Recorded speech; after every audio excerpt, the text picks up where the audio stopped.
Si ignoras lo que ocurrió antes de que nacieras, siempre serás un niño. Cicerón. Una hora con la historia, un nuevo enfoque del pasado deshaciendo mitos, con Pío Moa. Una semana más con Don Pío Moa en Informa Radio, una hora con la historia. Don Pío, ¿cómo estamos? Bienvenido. Muy bien, muchas gracias. Aquí estamos. He estado unos días fuera en Estambul. Bueno, ¿y cómo ha ido por Estambul? Bien, yo creo que es la capital más asombrosa que hay en Europa, ¿no? Sí, Es una cosa increíble. sí, es brutal, yo conozco también, y la verdad es que ahí sí que podemos hablar de un crisol de culturas, ¿eh? Sí, sí. Además, bueno, tiene una historia con España en el siglo XVI, claro. Era el gran enemigo de España, ¿no? Que nos ocasionó derrotas muy graves. Sí. Se podrían hacer películas sobre ello. En fin. Don Pío, y de turismo, ¿no? ¿O también trabajando? Turismo nada más. Bueno, Turismo. pues antes de meternos en materia, el patio en España está muy revuelto y siempre sus opiniones, sus reflexiones son muy bien valoradas por sus oyentes. Me gustaría que nos dijera, ¿no? Nos comentara, pues bueno, esas reflexiones que siempre vienen en el blog Más España, Más Democracia, bueno, que nos comentara sus últimas opiniones y luego nos metemos en materia. Sí, muy bien. Bueno, ante todo, estamos en una situación casi prebélica, ¿no? O sea, ante la guerra tenemos que ver como lo que está ocurriendo en Europa, ¿no? Y es necesario analizar cómo se ha llegado aquí. O sea, la guerra de Ucrania está afectando profundamente a toda Europa, mientras que los gobiernos de la Unión Europea hablan de intensificarla e incluso expandirla por el continente. Y ante esta evidencia, la reacción popular y la reacción política apenas existe todavía, si exceptuamos a la Hungría de Orbán, ¿no? Es el único país que parece tener un poco de sensatez actualmente, ¿no? Parece que todos los gobiernos están dispuestos a ampliar el conflicto catastróficamente, porque sería una catástrofe. Sí. En segundo lugar, el argumento que emplean consiste en decir que Rusia, después de invadir Ucrania, prepara una invasión mayor sobre el resto de Europa.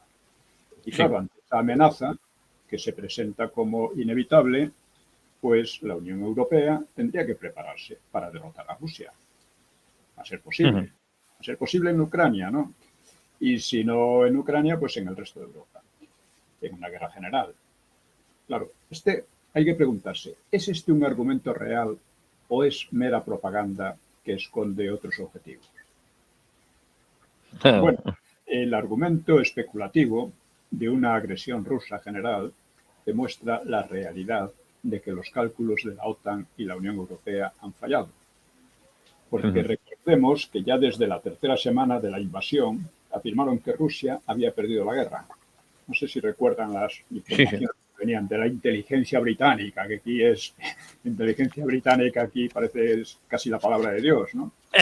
De que Rusia ya no le quedaban misiles, que estaba en las últimas, que las sanciones la estaban hundiendo, etcétera, ¿no?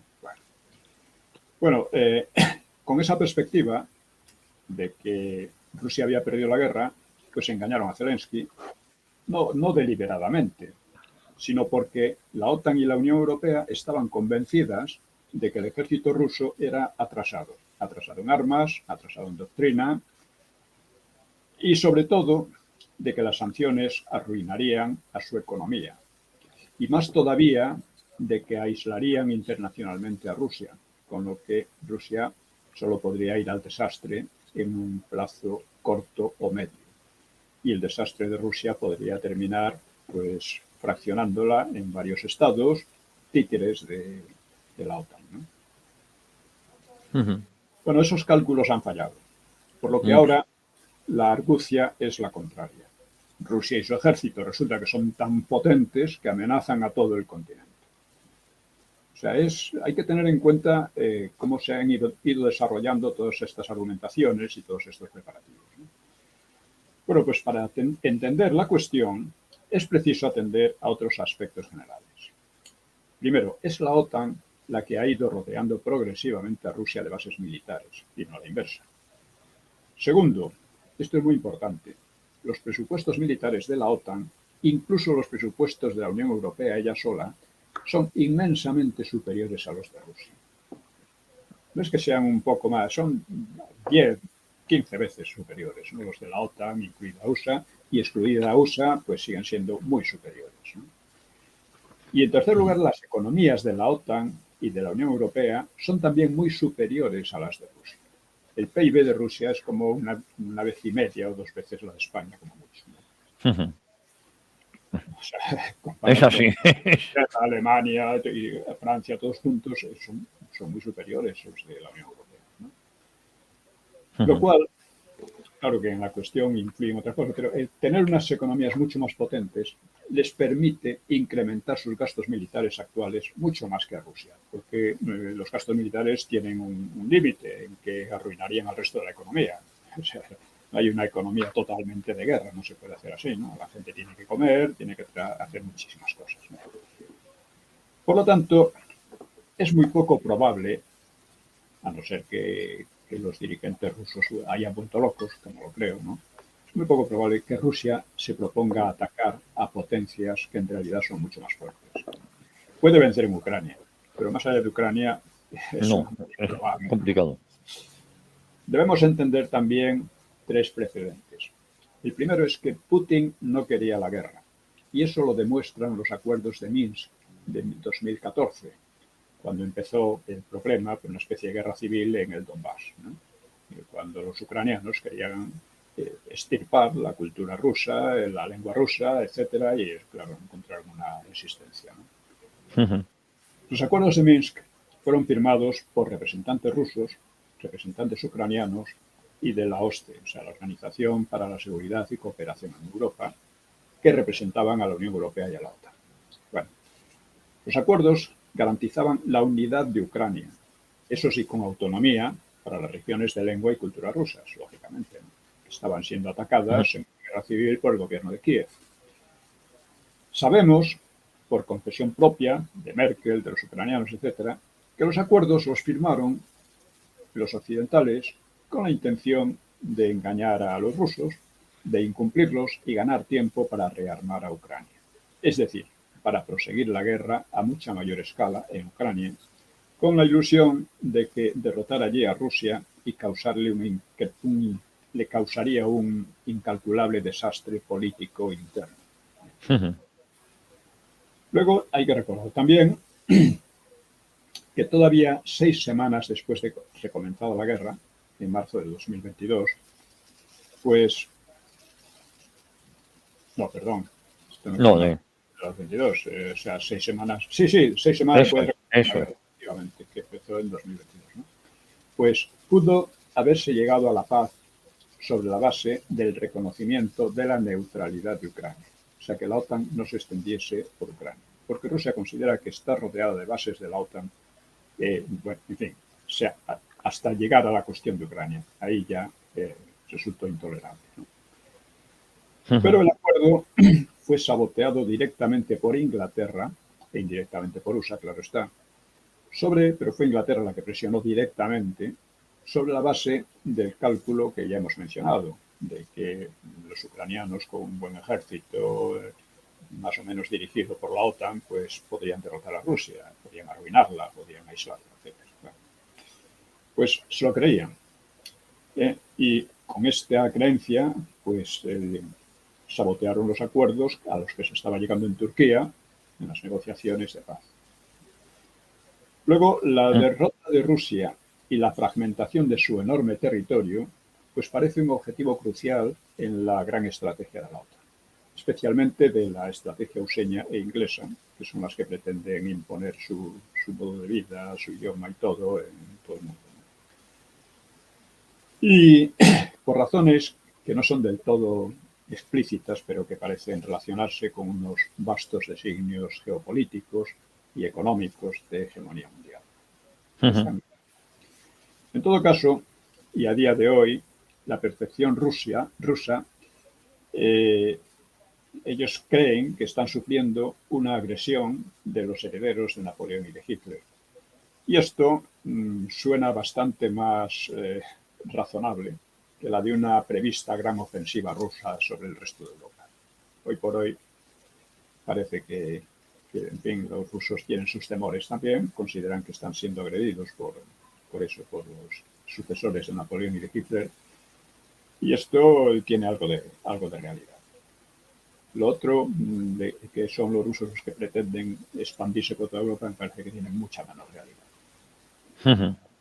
Luego, un precedente también importante consiste en las guerras mantenidas en lo que va de siglo por la OTAN y más o menos apoyada por la Unión Europea, pues en Serbia y sobre todo en Afganistán, en Irak directamente, y en Libia y en Siria por medio de testaferros, ¿no? de gente pagada. En todos los casos se pretextó la defensa o la expansión de la democracia como la razón de estas guerras. Pero que los políticos responsables creyeran sinceramente o no en tal motivo, y que lo que defendían era la democracia, en todos los casos el resultado ha sido la destrucción de los países invadidos, guerras civiles, cientos de miles de muertos y millones de desplazados y refugiados. Y nadie se ha considerado en la necesidad de dar una excusa, decir, perdonad, hemos equivocado. No, como si nada, se ha hecho y ya está. Bueno, esta experiencia debería haber dado lugar a análisis más meditados y prudentes. Y en cambio, en lugar de analizar los errores, evidentes errores que se habían cometido y las consecuencias, en lugar de eso, pues se ha llegado a una imprudencia mucho mayor con Ucrania. Porque Ucrania tiene unas repercusiones mundiales, sobre todo europeas, pero también mundiales, mucho mayores que Siria o Libia o Irak, ¿no? Y luego, no hay que olvidar, en relación con Irak, la falsa acusación de que poseía armas de destrucción masiva. Este es un argumento que recuerda mucho al de las supuestas intenciones rusas de invadir la Unión Europea. Con la enorme diferencia, claro, que ahí está la cuestión de que Rusia sí tiene armas de destrucción masiva, igual que las tiene la OTAN. O sea, en la cuestión de Irak podían lanzarse a por todas porque en el fondo sabían que no había tal cosa. Pero en la cuestión de Rusia el peligro es enorme, ¿no? O sea, porque eso convierte la ampliación del conflicto en un riesgo terrorífico de la mayor catástrofe de la historia. Y no solo para Europa, sino para la humanidad. Y lo que no se percibe hoy por hoy es una reacción suficiente ante este muy grave peligro. Y ahora podemos ver la cuestión referida a España. Bueno, la posición de España ante la guerra que nos anuncian los jefes de la Unión Europea, pues no puede ser más falsa. O sea, al igual que en los casos de Irak, Afganistán, Siria o Libia, pues se hace entrar en juego la cuestión de la democracia. Rusia no es un país democrático, dicen.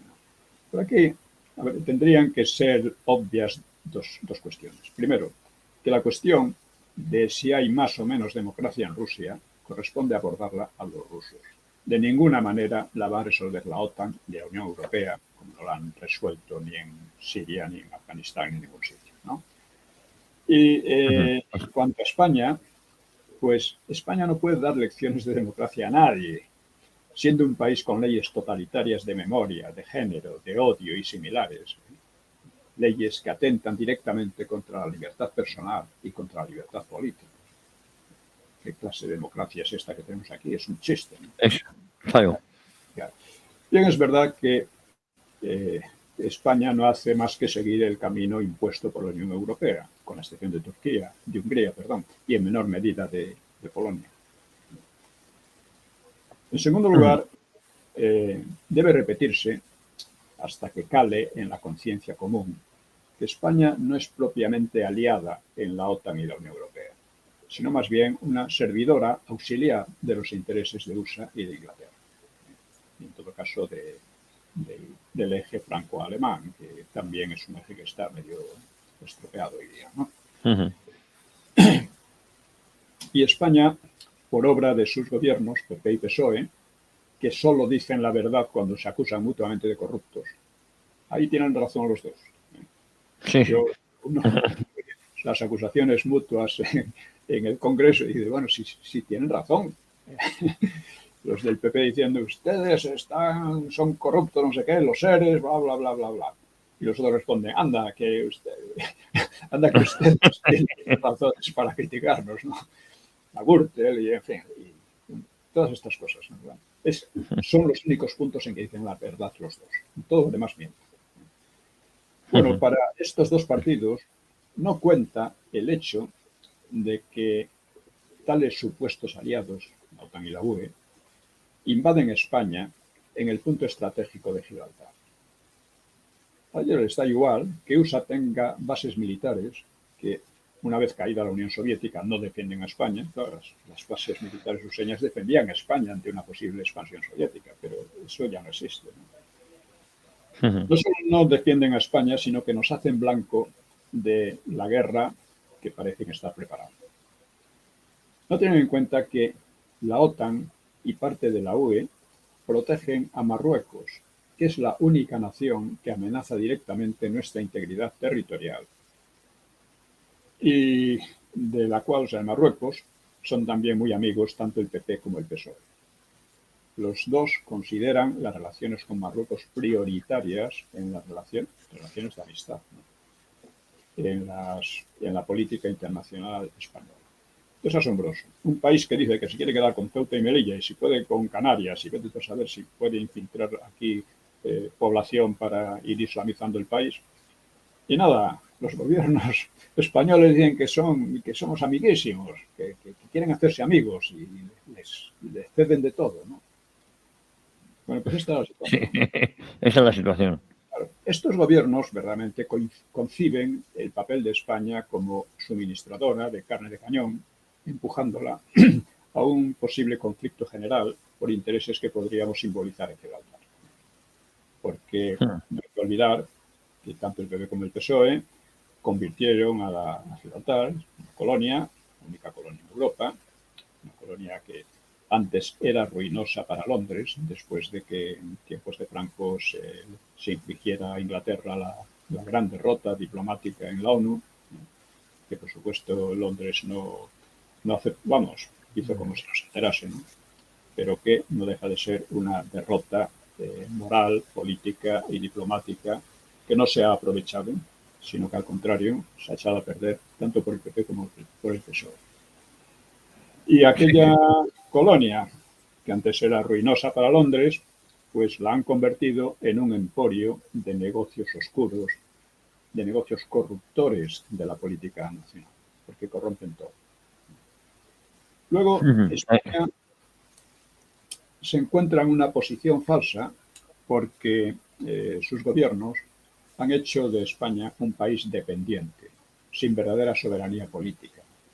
La han privado de un ejército nacional, convirtiendo ese ejército en un ejército cipayo, al servicio de intereses ajenos, bajo mando ajeno y en idioma ajeno. Lo que habían hecho los ingleses en la India, ¿no? O sea, es el papel del ejército actualmente. Algunos militares se enfadan y se cabrean y dicen, pues esta es la realidad. Que usted la acepte incluso con entusiasmo, porque hay muchos militares entusiastas de la política de la OTAN, entusiastas de que España se meta en operaciones que no nos interesan en absoluto, ¿no? Además bajo mando ajeno, etc. Bueno, pues usted puede estar muy contento. También había oficiales cipayos en la India que estaban contentísimos, ¿no? Bueno, eso es una cosa, pero eso con los intereses de España no tiene nada que ver, ¿eh? Y luego, más grave y profunda aún, es la colonización cultural por el inglés, de la que nadie quiere hablar. Una colonización impulsada por el PP y el PSOE.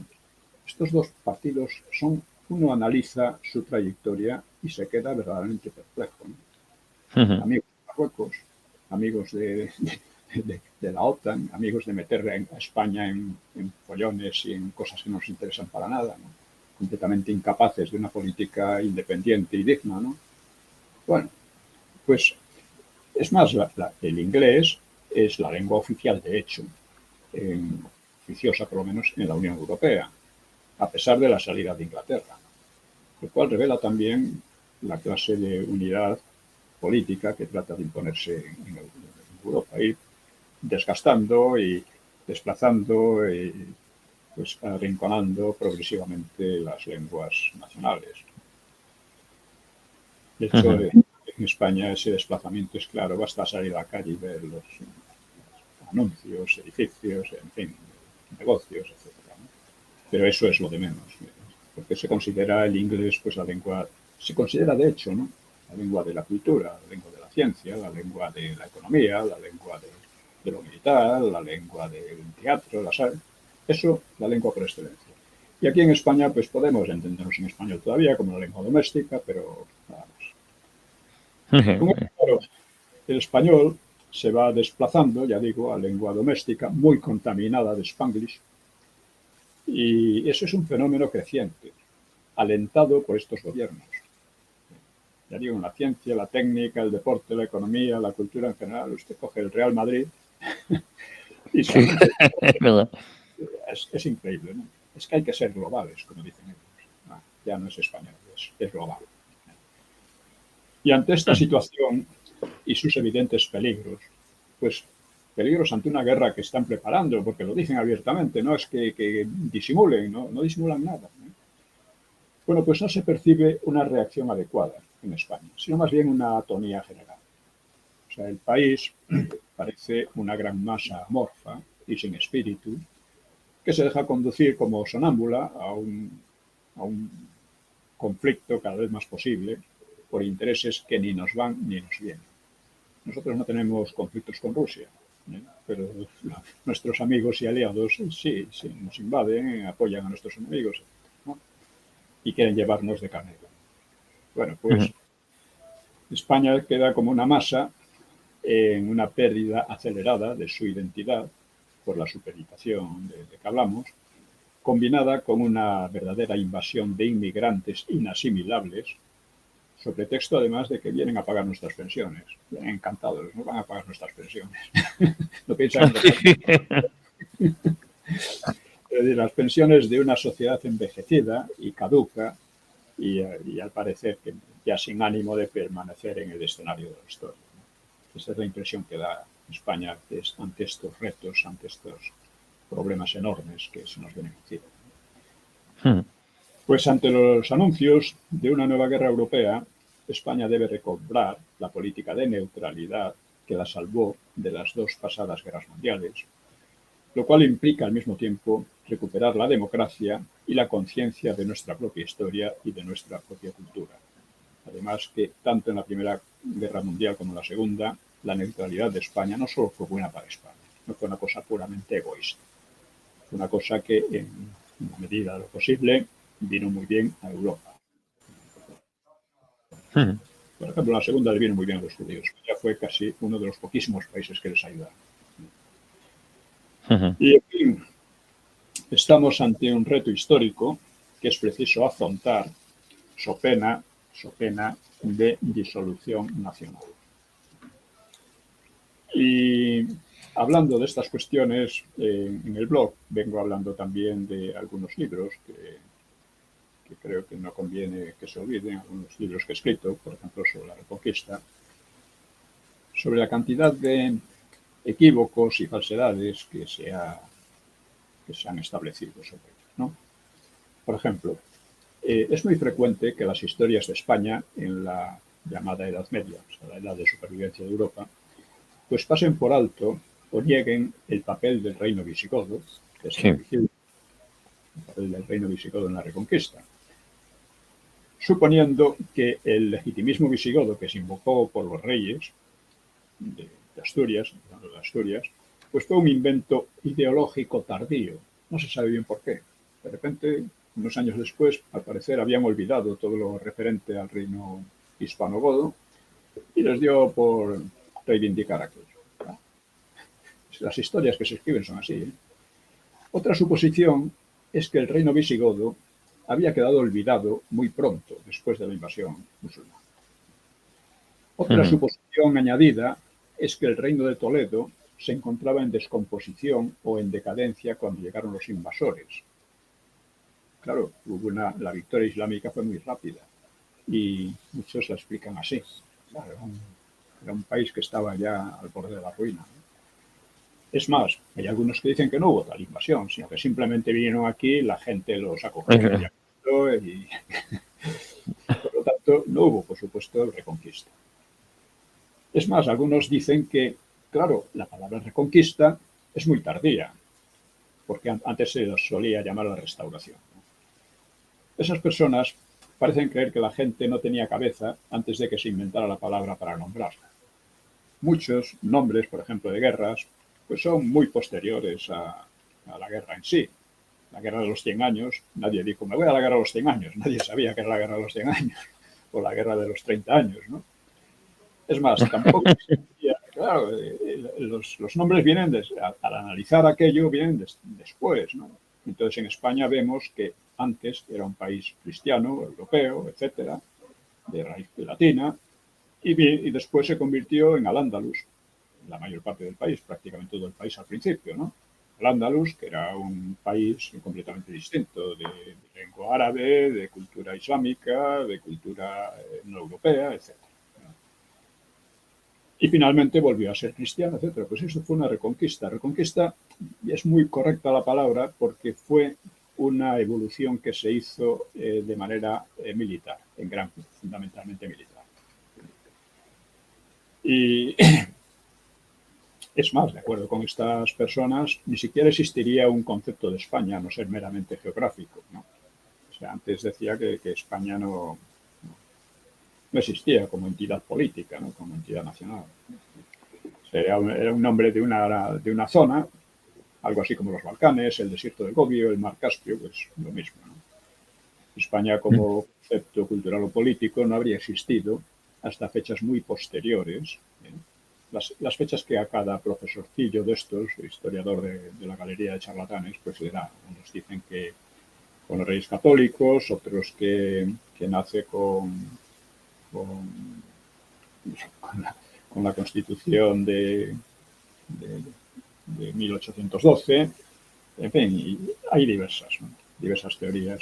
La verdad es que hubo una nación española, o sea, un Estado español propiamente español, diferenciado del Imperio Romano, con los visigodos desde Leovigildo, no antes.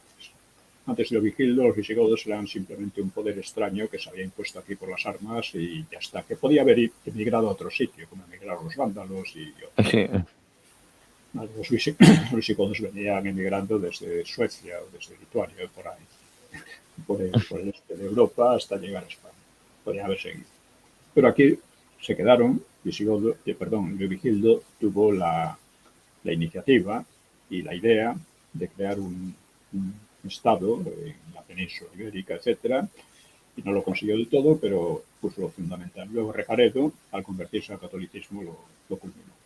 Y si no hubiera sido esto, en fin, es increíble la cantidad de teorías, algunas perogrullescas, otras simplemente disparatadas, en relación con la invasión islámica y con la larga lucha contra ella, y en relación con la dispersión de los estados que se explican de cualquier manera, ¿no?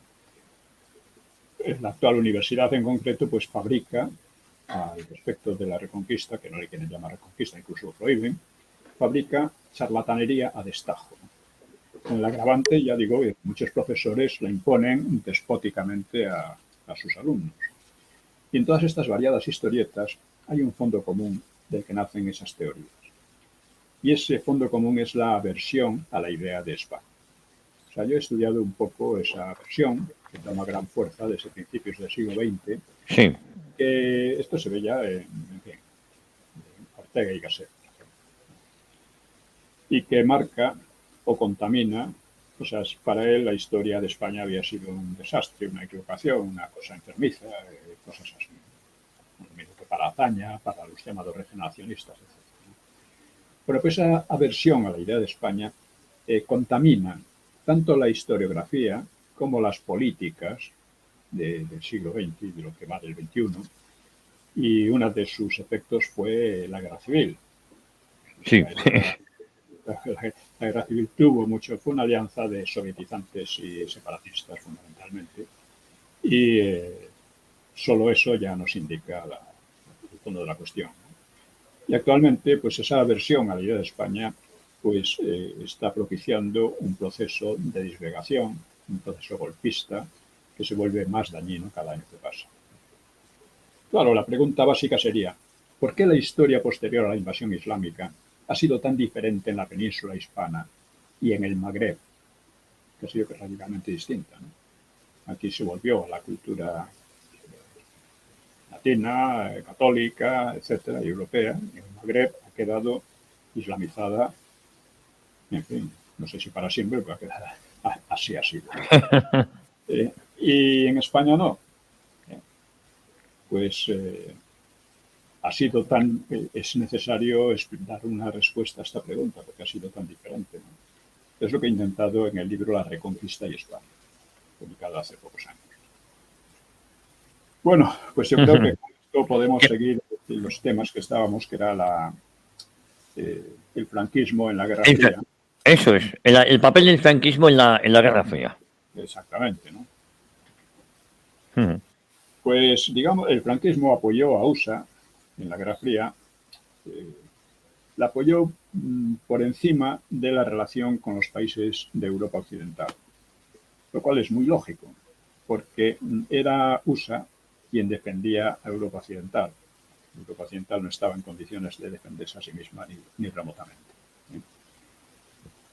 Y estos países de Europa Occidental pues eran secundarios en aquella lucha que se llamó la Guerra Fría, una lucha global, y además eran países hostiles a España. Habían sido de los que más se habían resistido, habían procurado el aislamiento de España después de la Segunda Guerra Mundial, etcétera, ¿no? Ya es una ironía, ¿no? Unos países que habían colaborado con los nazis, la mayor parte de ellos, pero que luego se inventaron unos mitos de resistencia. En fin, fue el ejército useño e indirectamente el soviético el que los liberaron del nazismo, cosa que España no tenía ese problema. Bueno, además, claro, el franquismo tampoco solicitó entrar en la OTAN, porque teniendo ya los contratos, los acuerdos con USA, pues no era tampoco necesario, ¿no? Sí, era ridículo. Máxime cuando en la OTAN estaban todos estos de Europa Occidental que vamos, atacaban al franquismo, ¿no? No hay que olvidar que montaron unas maniobras y unas protestas tremendas, ¿no? Contra el franquismo y a favor de los comunistas o de la ETA, ¿no? En más de una ocasión, ¿no? Ahora, dentro de esta inclinación, pues el franquismo no se supeditó nunca a Washington. Una línea esencial de la acción política y cultural española se orientó a Hispanoamérica y desde pronto resultó muy eficaz para romper el aislamiento. O sea, la diplomacia española estableció unos acuerdos muy interesantes con Argentina que evitaron lo peor, porque todo el frente, digamos, antifranquista mundial, pues tenía sus grietas, ¿no? Y afortunadamente, pues hubo un país que comprendió que era mejor evitar ese aislamiento que había causado una gran hambruna en España, ¿no? Y ya digo, gracias por una parte, al apoyo también del Vaticano, ¿no? Y gracias a esta orientación hacia Hispanoamérica, pues esto fue muy eficaz para romper el aislamiento y para evitar, ya digo, una hambruna que podría haber resultado un desastre para España. Solo México mantuvo la negativa a reconocer a Madrid, probablemente debido al destino del tesoro del Vita y las posibles reclamaciones españolas. Claro. Ahí ya entran otras cuestiones de corrupción, ¿no? Sin embargo, también chocó España con resistencias y reticencias muy fuertes por parte de USA, ¿no? Desde los tiempos de la doctrina de Monroe, de América para los americanos del norte fundamentalmente, ¿no? Pues USA veía en aquellos países algo así como su patio su patio trasero, ¿no?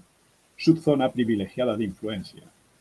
Y allí desplegaba una propaganda antihispánica basada en la leyenda negra.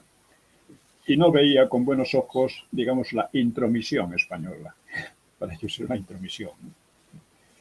Por otra parte, la prepotencia y las injerencias de USA pues suscitaban un resentimiento muy fuerte en países de Hispanoamérica que acusaban a USA de unos males que en realidad los causaban ellos mismos en mayor medida, ¿no?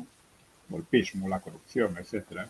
Yo cuando empleo el término Latinoamérica me refiero a estos fenómenos de autoodio, de odio o aversión a su propia realidad histórica y cultural, que tratan de disimular evitando la palabra hispano, ¿no? Hispanoamérica, ¿no? Y que sus manifestaciones son esas: corrupción, golpismo, violencias gratuitas, absurdas, ¿no? Todo esto que es parte demasiado importante de la historia de estos países después de la independencia, ¿no? Y estos son males que se causaban ellos mismos en mayor medida, pero claro, muchos de ellos acusaban a USA de causarlos, ¿no? USA iba a lo suyo. Buscaba, o sea, defendía sus intereses. Otra cosa es que ellos no supieran defender los propios, ¿no? Que es lo que está pasando en España actualmente, ¿no? Madrid, desde luego, pues simpatizaba con los que buscaban debilitar la dependencia hacia el coloso del norte. Allí hay una situación que recuerda un poco a la de los países de Europa Central con respecto a Rusia. O sea, Rusia aparece como un coloso tremendo que lógicamente causa mucho miedo. Haga lo que haga, ¿eh? Causa mucho miedo en esos países que se sienten muy débiles, ¿no? Pues un poco en Hispanoamérica pasa lo mismo con USA. El coloso useño, la tremenda potencia que tiene, aún sin hacer nada preciso, causa miedo. Es normal. Mucho miedo, sí, sí, sí. Y digamos que, claro, el franquismo pues procuraba apoyar esa especie de a los que querían debilitar la dependencia de USA, ¿no? Incluso si procedían de un régimen marxista como Cuba. Esto es muy interesante, ¿no?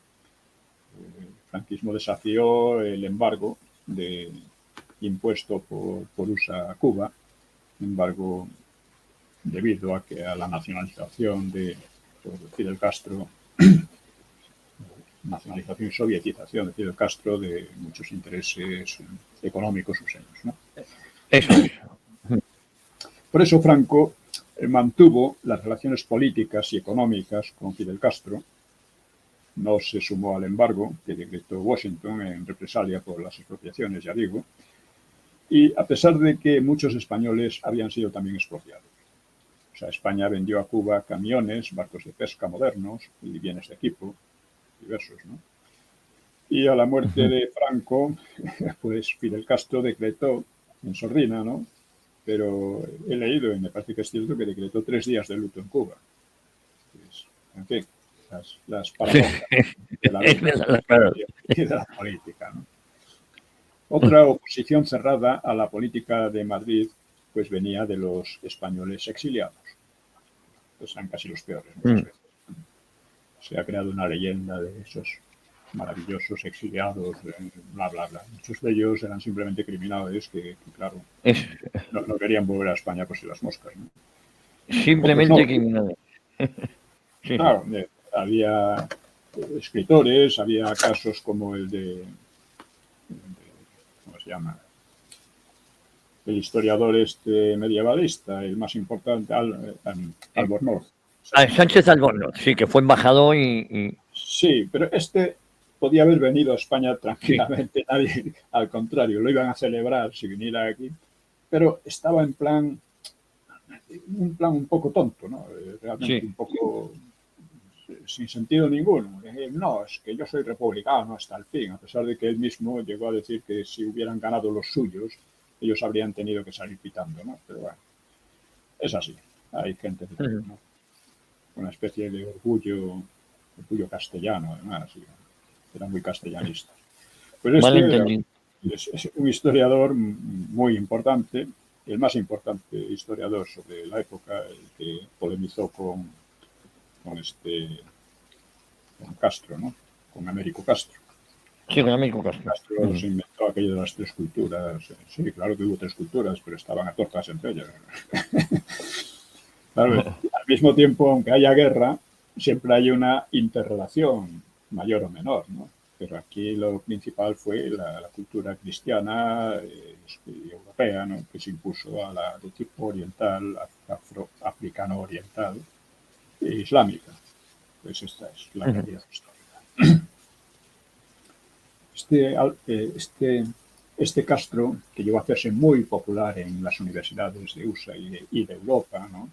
Y que sigue en pie, pues decía cosas tan curiosas como que la propensión española a la guerra civil viene de la expulsión de lo que pasó entonces, que se impuso una cultura sobre las otras dos. No, mire usted. Cuando se acabó la Reconquista con la toma de Granada y luego cuando se expulsó a los judíos, pues resulta que España se convirtió en el país internamente menos guerra civilista, en un país internamente más estable de Europa, y eso fue una de las causas principales de su hegemonía. Esta es la realidad histórica. ¿Es cuestión o no? Esto fue así. España se hizo guerra civilista después de la invasión napoleónica. Tuvimos 3 guerras civiles, más o menos importantes, y sobre todo un montón de pronunciamientos militares liberales, todos ellos. Así que es confundir la historia de una manera radical. O sea, casi podríamos decir que España entra en una decadencia muy profunda y además de guerra interna, ¿no? Pues cuando abandonó, en cierto modo, la herencia anterior. Aunque esto, claro, es una herencia que tampoco podía mantenerse. Es decir, cuando el absolutismo, que era una herencia francesa, más que española, pues el absolutismo había cumplido su ciclo histórico, ¿no? Con la Revolución Francesa y su expansión por Europa, pues había cumplido su ciclo histórico. Lo que pasa es que aquí no dio lugar a un país estable, sino a una constante pues incertidumbre, pronunciamientos, ya digo, 3 guerras civiles, aunque realmente la verdaderamente importante fue una sola, la primera, y creó una situación que en cierto modo vino a remediarse con la guerra civil del 36. Es así. A remediarse y otra vez estamos en las mismas por culpa de estos de las 3 culturas, por decirlo de una manera un poco exagerada, ¿no? Pues, en fin, también, bueno, o sea, la posición de los exiliados, ¿no? Pues a pesar de que querían volver a España triunfantes, ¿no? Sobre los tanques useños o bajo los aviones useños, ¿no? Bombarderos, ¿no? Pues a pesar de que estos fracasaron una y otra vez, ¿no? Pues, pero se movían en las cancillerías exteriores, mantenían una influencia política no desdeñable en varios países y organizaban escándalos contra diplomáticos o contra intelectuales franquistas que iban de visita a Hispanoamérica. Y también Francia, que fue la que creó el término Latinoamérica, precisamente para difuminar la herencia española, ¿no? Pues Francia procuraba corroer el concepto de hispanidad. En relación con Marruecos, Francia apoya a Marruecos también. No obstante, cuando lo de Perejil no fue muy claro, ¿no? No obstante, el Estado español lograba una aceptación creciente y sus avances económicos y sociales y su desafío a las presiones internacionales, pues también suscitaban respeto en muchos círculos. Hombre, estos no se rinden así por las buenas, ¿no? A pesar de que parecía que solo con un soplo los vencedores de la Segunda Guerra Mundial iban a acabar con el franquismo. Y no fue así. Más no hay que olvidar que la alternativa al franquismo en aquellos tiempos era la vuelta a una monarquía con deseos de suicidio, como la del 31. Ya hemos hablado de esas cosas. Y esa era la alternativa. Al mismo tiempo, Madrid sostenía una política cultural exterior todo lo fuerte que le era posible, trayendo a las universidades españolas a numerosos estudiantes hispanoamericanos y árabes también.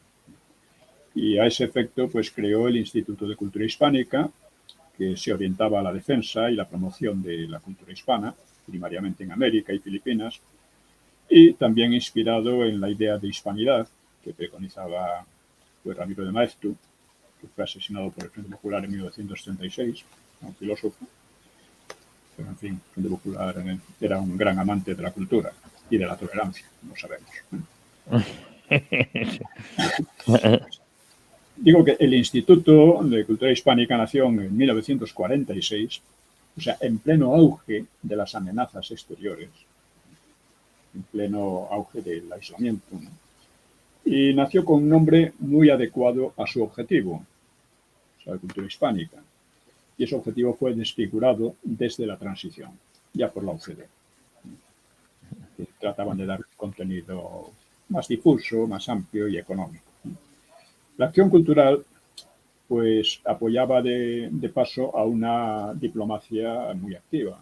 Es decir, es que la política que siguió el franquismo en aquella época tan difícil fue muy inteligente. Muy inteligente. Sí, muy inteligente.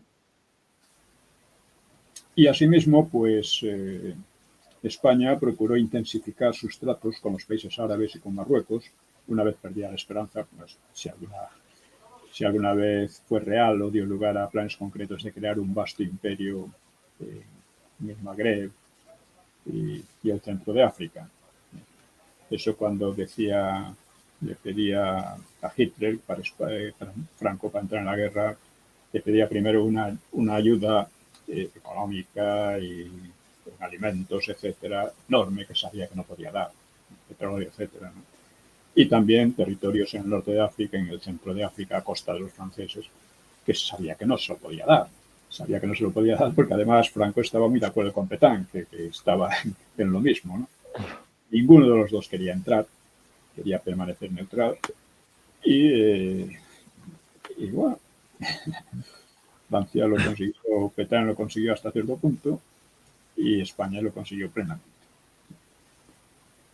Y entonces, o sea que una vez perdida la idea, que era ya anacrónica, ¿no?, de mantener un gran imperio en los países árabes, como el que mantenía Inglaterra o Francia, que lo fueron perdiendo, obviamente, después de la Segunda Guerra Mundial, pues una vez esto, pues España procuró una amistad con los países árabes. ¿Por qué? Pues en los países árabes había un fuerte sentimiento antioccidental y poca simpatía hacia la Unión Soviética por motivos religiosos, ¿no? Así que podían ser atraídos para romper el aislamiento español. Y de hecho lo fueron. Eso se demostraría en el debate de 1950 en la ONU sobre si debía revocarse la condena de 1946 a Franco. Sí. En la votación fue aplastantemente mayoritaria a favor de España, 39 contra 10 y 11 abstenciones. Y destacaron los países hispanoamericanos y musulmanes, más que USA y varios europeos. Nuestros hermanos europeos no les importaba que aquí nos muriéramos de hambre, vamos. La agitación internacional y socialista y comunista tuvo poco efecto. Todos ellos eran contra la aceptación de España, ¿no? Y Prieto consideró aquella votación un fracaso completo y dimitió de sus cargos en el PSOE. Vemos, pues, que la política de Franco era muy inteligente y muy tenaz. En aquella ocasión, y esto fue un poco grave, porque Israel votó contra España, al lado de los países comunistas y de 3 países latinoamericanos. En estas circunstancias podemos decir latinoamericanos mejor que hispanoamericanos, ¿no? Su voto fue juzgado en Madrid como una muestra de ingratitud, ¿no? O sea, lo cual acentuó las distancias con Israel. No solo por ingratitud, claro. A la diplomacia española le convenía mucho más política y económicamente las relaciones con los numerosos países árabes que con el pequeño y poco amistoso Israel, que nunca fue reconocido por el franquismo, ¿no? A pesar de eso, España continuó con su política humanitaria por ejemplo, facilitando operaciones de salvamento de judíos con motivo de los conflictos árabes israelíes, ¿no? Una colaboración Sí. con el Mossad, ¿no? Y otra prueba de la independencia de Franco, pues fue, a pesar de sus relaciones con USA, pues fue en 1965 su negativa a la petición del presidente useño Johnson de enviar soldados a Vietnam. Porque al lado de USA no solo pelearon los useños, ¿no? Llegarían a entrar, pues, por supuesto, un numeroso ejército subvietnamita, pero también tropas neozelandesas, australianas, coreanas y otras. Franco solo envió un pequeño equipo médico y además advirtió a Johnson que iba a perder aquella guerra. Franco le dijo: mi experiencia militar y política me permite apreciar las grandes dificultades de la empresa en que os veis empeñado. Con las armas convencionales se hace muy difícil acabar con la subversión. La subversión en el Vietnam, aunque a primera vista se presente como un problema militar, constituye, a mi juicio, un hondo problema político. Su lucha por la independencia ha estimulado sus sentimientos nacionalistas. La falta de intereses que conservar y su estado de pobreza les empuja hacia el socialcomunismo, que les ofrece mayores posibilidades y esperanzas que el sistema liberal patrocinado por Occidente, que les recuerda la gran humillación del colonialismo. Las cosas son como son, y no como nosotros quisiéramos que fueran. Se necesita trabajar con las realidades del mundo, y no con quimeras. Esto decía Franco. Una cosa parecida, recuerde usted, a lo que le decía a don Juan. Cuando decía, Sí. a usted le hacen muchas promesas, pero no se las van a cumplir. No sé. Decía que Es los que, ingleses, no va a resultar eso. No se fíe de esas promesas, hombre, que no llegará a ningún sitio con ellas. Pues a Johnson le venía a decir lo mismo. Dice: mire usted, es un problema que no le veo yo que ustedes se lo vayan a resolver. España, bueno, claro, es que Franco era bastante más inteligente de lo que algunos se pensaban, claro. era mucho más inteligente que sus enemigos y mucho más inteligente que la mayoría de sus amigos. Quiero decir, de los propios franquistas, ¿no? Sí. Para él, la verdad, era un personaje excepcional. No se le ha valorado como es debido, ni remotamente, ¿no? O sea, además, ha llegado al absurdo que todos los que han sido vencidos por él dicen que era una minoridad, que era un inepto. Bueno, pues nada, será así, como dicen ustedes, ¿qué le vamos a hacer? Si le llegan a una unidad, yo no lo diría, por lo menos. Yo diría que es el mejor de todos. Claro, pero esto, en fin, hay que darle la razón, porque si no... Claro, sí. Pues España tuvo sus propios problemas de descolonización, claro está. Francia había intentado retener su protectorado en Marruecos. Recuerden, Marruecos no era propiamente una colonia, sino un protectorado. Se supone que España y también Francia allí lo que tenían que hacer era modernizar al país para convertirlo en una nación moderna, pero prácticamente, claro, era una dominación que, guste o no, aunque fuera con esos... España gobernaba allí en Marruecos, teóricamente, representando al sultán. No se representaba a sí mismo, no era una colonia, propiamente hablando. Pero claro, tenía mucho de colonia al mismo tiempo. Sobre todo Francia, ¿no? España menos. En Marruecos me refiero. Pero claro, hubo la intensificación de los disturbios y de los atentados, pues lo obligaron a Francia a reconocer su independencia en marzo de 1956. Y como el pequeño protectorado español dependía en realidad de la permanencia del francés, pues Madrid lo integró al resto de Marruecos al mes siguiente. Y el pequeño enclave de Ifni y el norte del Sahara, pues sufrieron en 1958-59 una pequeña guerra impulsada de manera clandestina por Rabat, que al principio fue muy mal dirigida por España y fue resuelta luego con apoyo francés. Pues en ella perdieron la vida 300 españoles y 8.000 marroquíes. No obstante, la victoria, fue una victoria española, pues se cedió a Marruecos una pequeña franja septentrional del Sahara, y 10 años más tarde el propio enclave de Ifni. España trató de mantener las colonias restantes de Guinea Ecuatorial y el Sahara Occidental, dándoles el título de provincias, pero la asimilación no cuajó. En 1968, España, presionada por la ONU, aceptó la independencia de Guinea. Puede ser de Guinea y aparte pudo ser dos independencias, la de Fernando Poo y la de Guinea, que no tenían ganas de unirse unos a otros, ¿no? Y por entonces Guinea, curiosamente, era uno de los países más prósperos de África. Pero después de la independencia cayó bajo la sanguinaria opresión de un psicópata, un auténtico psicópata, Macías, ¿no? Macías. Y el Sáhara, pues había... Luego actualmente creo que ha encontrado petróleo por allí y les va algo mejor. El Sáhara Don Pío, nos quedan un par de minutos. Un par de minutos. Bueno, pues vamos a ver. Pues cayó, ya digo, luego el Sáhara pues sería cedido de una forma turbia a Marruecos y a Mauritania en 1975, cuando Franco agonizaba, ¿no? Esto fue una maniobra bastante sucia, pero al mismo tiempo muy difícil de evitar, porque resulta que allí todo el mundo quería echar a España.